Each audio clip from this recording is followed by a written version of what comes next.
అదే కదా, అది అక్రమ సంబంధమే అనుకున్నాం. మరి అట్లాంటి అనైతిక ప్రవర్తన కలిగినటువంటి నువ్వు పార్టీని సస్పెండ్ చేయగలగాలి కదా. ఏ కారణంలో నుంచి నువ్వు చూస్తావు అట్లాగా? అట్లాంటి ఇష్యూస్ దగ్గర మైనస్ ఉంది. ఆ విషయంలో Telugu Desam better, even YCP failure. అట్లాంటి వైసీపీ కూడా వాళ్ళ దాంట్లో యాక్షన్ తీసుకోవడం చాలా కాలం పట్టింది. దువ్వాడదో లేకపోతే ఇంకోటి.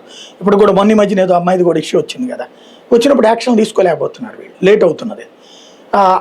ఈవెన్ అతను ఎవరు మన బొల్లానా, అతనికి సంబంధించి రియల్ ఎస్టేట్ పక్కన పెట్టాలి కదా.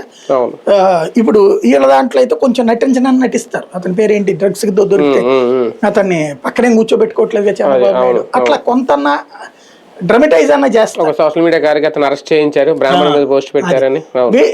అలాంటిది నువ్వు ఆ స్ట్రైట్ ఫార్వర్డ్ గా నిజాయితీగా ఉంటా నేను అనే పదం మీదన ఉండాలా. ఇప్పుడు ఇక్కడ కావాల్సింది ఏంటంటే జగన్ యాటిట్యూడ్ విసికెత్తారు జనం, బాబు యాటిట్యూడ్ విసికెత్తారు జనం, లోకేష్ యాటిట్యూడ్ విసికెత్తారు జనం ఇప్పుడు ఈ జరుగుతున్న రెడ్ బుక్ రాజ్యాంగపు యాక్టివిటీస్తో. కాబట్టి ప్రజాస్వామ్యాన్ని పరిడవిల్లేలా చేసేటటువంటి మగాడిని నేనని చెప్పాలి నువ్వు, చిన్నాపెద్దమైన వ్యవస్థని దారికి తెచ్చేవాడిని నేనని చెప్పాలి నువ్వు. అలా చెప్పాలంటే ఈయన ప్రభుత్వంలో ఉన్నాడు, ఆ తప్పులను ఎత్తి చూపెట్టే పరిస్థితి ఈయనకి లేదు ఇప్పుడు.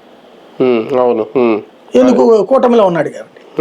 ఎప్పుడైతే నువ్వు ఓన్లీ ప్రతిపక్షం పాయింట్లే రైట్ చేస్తున్నావో, అధికార పక్షం తప్పుల్ని కవర్ చేసుకొస్తున్నావో, ఆటోమేటిక్ గా నీ మీద ప్రజాభిమానం తగ్గుతుంది.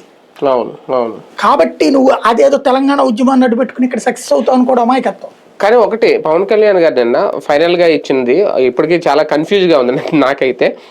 మన తెలంగాణ వీళ్ళు దమ్కి ఇచ్చారు ఒక రకంగా, వాళ్ళు ఇది మా ఏ జాగిర్ అంటే మీ ఏ జాగిరా కాదన్నారు, ఎక్కడ పెడితే అక్కడికి వస్తారు. ఇంత అగ్రెసివ్గా వెళ్ళి బావిలో కప్పల్లాగా బతకూడదు, కాక్రోచ్ని చూసి నేను చాలా నేర్చుకున్నాను, ఈ వర్డ్స్ నిన్న